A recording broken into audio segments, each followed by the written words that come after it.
তাকে আমি জিজ্ঞাসা করছিলাম, ভাই কেমন হলো, কই কি হইলো, সে খেপে গেছে। আমি বলছি কেন, এই যে এত বড় একটা চেঞ্জ হলো, ওইখানে আমাদের ক্ষতি হয়েছে। উনি আমাকে এক পর্যায়ে বললেন আগেই ভালো ছিল। এই যে আগেই ভালো ছিল, তারা কি জানেন যে আগেই ভালো ছিল এটা তাদের জন্য কত বড় বেতের আঘাত? ওনারা কি এটা জানেন? যে জিনিসটা হলো অনেকগুলি সংস্কার হচ্ছে, কার জন্য করতেছেন সংস্কার? এনজিওরা সংস্কার করবে, এনজিওরা সংস্কার করবে, আর সেই সংস্কার পলিটিক্যাল পার্টি মেনে নেবে। আমি ডক্টর ইউনূস সাহেবকে একটা কথা বলতে চাই, আপনি রিসেট বাটনে চাপলেন আর আপনি জিতে গেলেন, এটা মনে করেন না। ওই রিসেট বাটন তখনও থাকবে, চাপার লোকও থাকবে। তখন যখন চাপবে না, আপনার নাম সহ ডিলিট হয়ে যাবে। কি পেয়েছি এটা আমি আসলে এতক্ষণ বসে বসে অনেকক্ষণ হিসাব করলাম যে কি পেয়েছি আসলে। দেখেন, আমি এখানে আসার সময় আমি একটা আপনার 3 হুইলার এসেছিলাম, তো আমি ভদ্রলোকের কথা বলেছি, আমার এখানটা রেকর্ডও আছে তার পুরো কথাটাই। তাকে আমি জিজ্ঞাসা করছিলাম, ভাই কেমন হলো, কই কি হইলো, সে খেপে গেছে। আমি বলছি কেন, এই যে এত বড় একটা চেঞ্জ হলো, ওইখানে আমাদের ক্ষতি হয়েছে।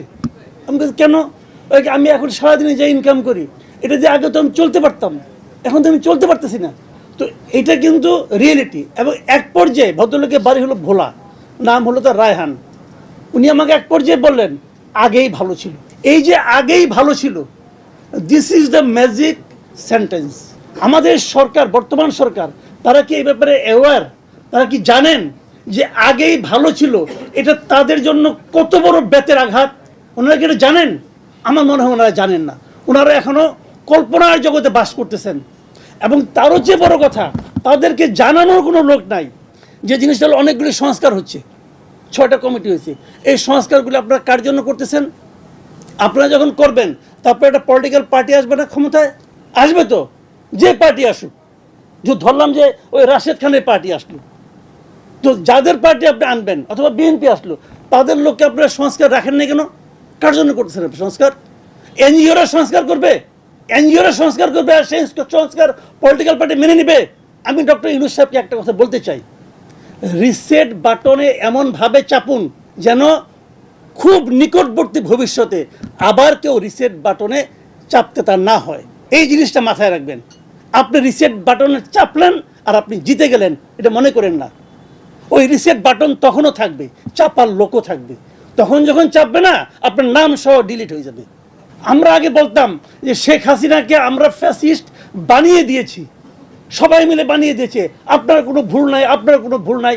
আমি সাংবাদিক হিসেবে অপরাধবোধে আক্রান্ত হতাম যখন শেখ হাসিনার সেই প্রেস কনফারেন্স দেখতাম। তো তারপরে কি হলো, গত 2 দিন ধরে আপনি নিশ্চয়ই খেয়াল করেছেন, প্রথম আলোতে প্রধান উপদেষ্টার ইন্টারভিউ ছাপা হচ্ছে ধারাবাহিকভাবে। প্রথম আলোর সম্পাদক মতিউর রহমান এবং তার আরেকজন লোক রাহিদ এজাজ, দুজনে মিলে ইন্টারভিউ করেছেন। ইন্টারভিউটা পড়েন, ইন্টারভিউটা দেখেন।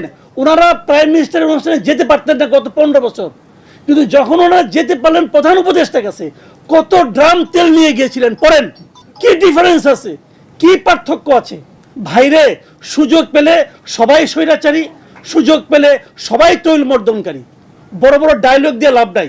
আমি ইন্টারভিউটা খুঁটিয়ে পড়তেছি, তারা একটা প্রশ্নও করে না দ্রব্যমূল্য নিয়ে, নট এ সিঙ্গেল ওয়ার্ড। সবচেয়ে আলোচিত বিষয় যে রিসেট বাটন উনি চাপ দিবেন, রিসেট বাটন নিয়ে একটা প্রশ্নও করে নাই। এই আন্দোলন কি প্রি প্ল্যান ছিল কিনা? প্রশ্ন করে নাই। এই আন্দোলনের কি কোনো মাস্টার মাইন্ড ছিল কিনা? কেন প্রশ্ন করে নাই? এটা কি সাংবাদিকের প্রশ্ন না? কে গিয়েছে? খোদ সম্পাদক গিয়েছে। কেন গিয়েছে? উনি বুঝাতে চেয়েছে যে দিস ইজ দ্য, উনি একটা মানে আপনার একটা উদাহরণ সেট করতে চেয়েছে যে এটাই হলো ইন্টারভিউর নিয়ম, এটা ইন্টারভিউর নিয়ম। এটা উনি বলতে পারলেন তো?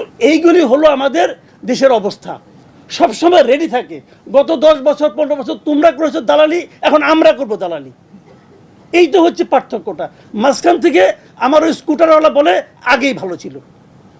আপনি কোনটাকে গুরুত্ব দিবেন? আমি মতিউর রহমানের চেয়ে আমার কাছে ওই স্কুটার ড্রাইভার রায়হান বেশি গুরুত্ব।